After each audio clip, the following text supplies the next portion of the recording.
Hi, this is Jack Stanley, and this is 2.5 Minutes of History. On January the 1st, 1812, John Adams wrote a letter to his old friend and more recent enemy, Thomas Jefferson. They were separated by politics, and John Adams had reached a point where it was time to break the tie here and get things back where they had been. And he wrote that letter and stated he was also sending a package of homespun. Jefferson got the letter, but he didn't get the homespun right away. And so he thought homespun was fabric. So he wrote back to Adams talking about the fabrics industry. And eventually he did receive the homespun. And what was it? It was this. Lectures on rhetoric and oratory as educated and taught by John Quincy Adams at Harvard University.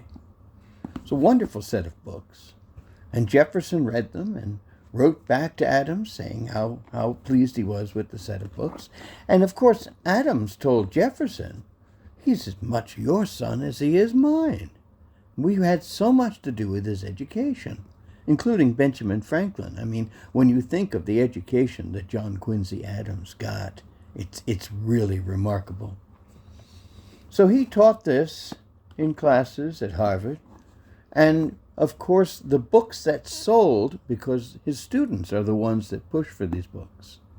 And once those books were sold to his students and other members at Harvard, the rest went to the old house in Quincy. And of course, the proud father, John Adams, was sending them out to everybody. And of course, a set went to Thomas Jefferson. In fact, the set I have was a gift to William Stephen Smith, who was John Adams' son-in-law. And eventually they worked their way into my library, which I'm very, very proud of, that I have a piece of the homespun. But the thing is that Thomas Jefferson and John Adams were so important in creating this nation. The Declaration of Independence, they said Adams was its voice, and Thomas Jefferson was its scribe. Very important people who were separated by politics. And through that gesture of John Adams, they started writing letters back and forth to each other.